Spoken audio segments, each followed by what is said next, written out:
میں ہمت کر کے اٹھی اور شام کے لیے اچھا سا سوٹ استری کیا۔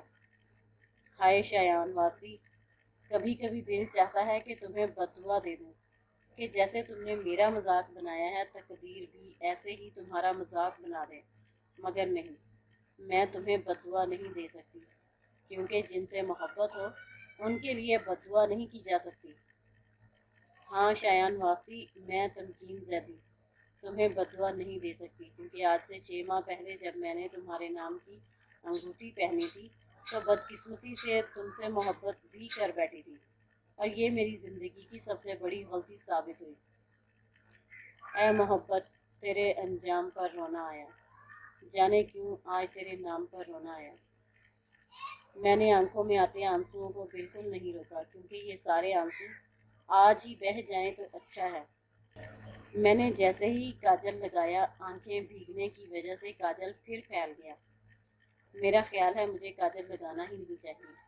میں نے آئینے میں اپنا عکس دیکھتے ہوئے سوچا، تمکین بی بی، جتنی بھی کوشش کر لو، کاجل لگاؤ یا نہ لگاؤ، یہ راز تو افشا ہو ہی جانا ہے کہ تم رو رہی ہو۔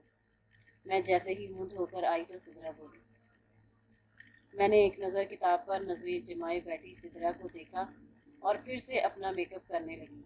میک اپ سے فارغ ہو کر میں جیسے ہی ہوٹل جانے کے لیے نکل رہی تھی، سدرا نے آگے بڑھ کر کچھ نوٹ میرے اوپر سے وارے تو میں نے حیرت سے اسے دیکھا۔ لگتا ہے تمکین زیدی، آج تم قیامت اٹھانے جا رہی ہو۔ اس کی بات پر میں صرف مسکرا ہی سکی۔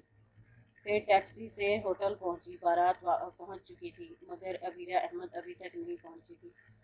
شایان واسطی کچھ دیر اسٹیج پر اکیلا بیٹھنے کے بعد اب اپنے دوستوں کے بیچ کھڑا تھا۔ میں نے اسے دور سے ہی پہچان لیا تھا۔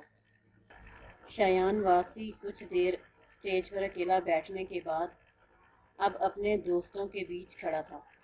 میں نے اسے دور سے ہی پہچان لیا تھا۔ وہ اپنی وجاہت کے باعث لوگوں میں ہمیشہ نمایاں رہتا تھا، اور آج تو اس کی شادی تھی۔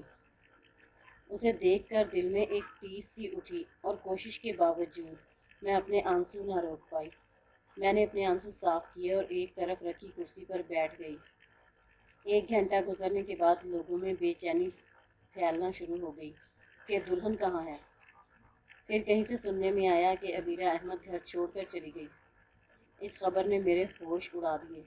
بھلا عبیرہ احمد کو کیا ضرورت پڑ گئی تھی گھر چھوڑ کر جانے کی؟ شایان سے اس کی شادی اس کی مکمل رضامندی سے ہو رہی تھی۔ مجھے اس خبر پر یقین نہیں آیا۔ دوسرا گھنٹہ گزرنے کے بعد شایان واسطی مسز احمد کے سامنے کھڑا تھا۔ آنٹی، آخر آپ مجھے بتاتی کیوں نہیں ہیں کہ عبیرہ کہاں ہے؟ میں اس کا نمبر بھی ٹرائی کر رہا ہوں، مگر اس کا موبائل آف ہے اور انکل بھی کال اٹینڈ نہیں کر رہے۔ شایان جھنجھلاتے ہوئے پوچھ رہا تھا۔ کچھ دیر تو مسز احمد نے بہانے بنانے کی کوشش کی، مگر پھر حقیقت بیان کر دی۔ وہ کل رات اپنے پاپا سے ناراض ہو گئی تھی تو غصے میں پتہ نہیں کہاں چلی گئی۔ تم فکر مت کرو، اس کے پاپا اسے ڈھونڈنے گئے ہیں۔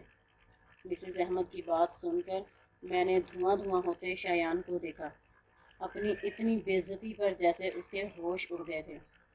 شایان کی نظر جیسے ہی مجھ پر پڑی، میرے دل کو کچھ ہوا۔ اس کی نظروں میں جانے کیا تھا کہ مجھے اپنا آپ کو مجرم لگا۔ شایان واسطی، خدا گواہ ہے، میں نے تمہیں بددعا نہیں دی۔ میں تو تمہیں بددعا دینے کا سوچ بھی نہیں سکتی۔ تمہارے ساتھ ایسا کیوں ہوا؟ شاید محبت اپنے ٹھکرائے جانے کا بدلہ خود لیتی ہے۔ وہ بارات کے ساتھ واپس جا رہا تھا۔ مسز احمد نے روکنا چاہا تو وہ بس اتنا ہی بولا۔ شایان واسطی کو اپنی یہ عزت افزائی ہمیشہ یاد رہے گی۔ اس کی آواز میں جانے کیا تھا، میرا دل دکھی ہو گیا۔ بارات چلی گئی تو میں بھی ہاسٹل کے لیے چل پڑی۔ 3 دن بعد وہ میرے سامنے کھڑا تھا۔ مجھے معاف کر دو تمکین، میں نے تمہارے ساتھ بہت برا کیا۔ تمہارے ساتھ برا کرنے کے بعد مجھے بھی کچھ حاصل نہ ہوا۔ میں آج بھی تم سے اتنی ہی محبت کرتا ہوں۔ میں تمہارے بغیر مر جاؤں گا۔ وہی جملہ جو آج سے 6 ماہ 10 دن پہلے کہا گیا تھا، مجھے آنسو صاف کرتے ہی یاد آیا۔ میں اس کے قریب سے گزر کر ہاسٹل کے اندر جا رہی تھی، تب اس نے میرے سامنے آ کر ہاتھ جوڑ دیے۔ حیرت سے میری آنکھیں پھٹنے کو ہو گئیں کہ شایان واسطی میرے سامنے ہاتھ جوڑے کھڑا تھا۔ تمکین، کچھ بھی ہو جائے اسے معاف مت کرنا، اسے بھی ایسے ہی ٹھکرا دینا جیسے اس نے تمہیں ٹھکرایا تھا۔ میرے کانوں میں سدرا کے جملے گونج رہے تھے، مجھے جو چاہے سزا دے دو مگر خدا کے لیے مجھے ٹھکرانا مت۔ ہاتھ جوڑے التجا کرتا شایان واسطی جو کہتا تھا کہ اپنی قسمت میں خود لکھوں گا۔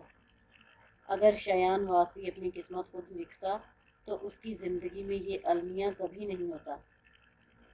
کچھ تو بولو تمکین، تمہاری خاموشی مجھے مار دے گی۔ اس خاموشی نے تمہیں اس وقت کیوں نہیں مارا جب تم منگنی توڑ کر جا رہے تھے؟ میرا دل چاہا اس سے پوچھوں مگر میں آج بھی چپ تھی۔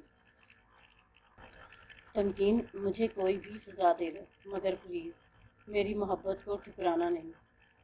معاف مت کرنا تمکین، سدرا کی آواز گونجی۔ فیصلہ سناؤ تمکین، وہ منت کر رہا تھا۔ اور پھر میں نے فیصلہ سنا دیا، میں نے اسے معاف کر دیا۔ وہ تشکر بھری نظروں سے مجھے دیکھتے ہوئے بولا، تم نے مجھ پر بہت بڑا احسان کیا ہے، میں مر کر بھی تمہارا یہ احسان نہیں بھولوں گا۔ مجھے اب سدرا کی فکر تھی، جو میرا یہ فیصلہ سن کر مجھ سے ناراض ہو جائے گی، بہت لڑے گی مجھ سے۔ پھر میں اسے بتاؤں گی کہ شایان واسطی کو ہاتھ جوڑے کھڑے دیکھ کر میرے دل کو کتنی تکلیف ہو رہی تھی۔ میں اسے بتاؤں گی کہ محبت کو ٹھکرانے والے کبھی سکون سے نہیں رہتے، محبت خود ان سے انتقام لے لیتی ہے، محبت انہیں بددعا دے دیتی ہے، اور اگر وہ بددعا لگ جائے تو شایان واسطی جیسا شخص تمکین زیدی کے سامنے ہاتھ جوڑے کھڑا ہو جاتا ہے۔ اور میں اسی بات سے ڈرتی ہوں کیونکہ میں نے بھی محبت کی ہے۔ ڈیئر ویورز، اگر آپ کو ہماری ویڈیوز اچھی لگتی ہیں تو ہمارا چینل سبسکرائب کیجیے اور بیل آئیکن دبانا مت بھولیے گا۔ اپنا اور اپنے پیاروں کا بہت خیال رکھیے۔ اللہ حافظ۔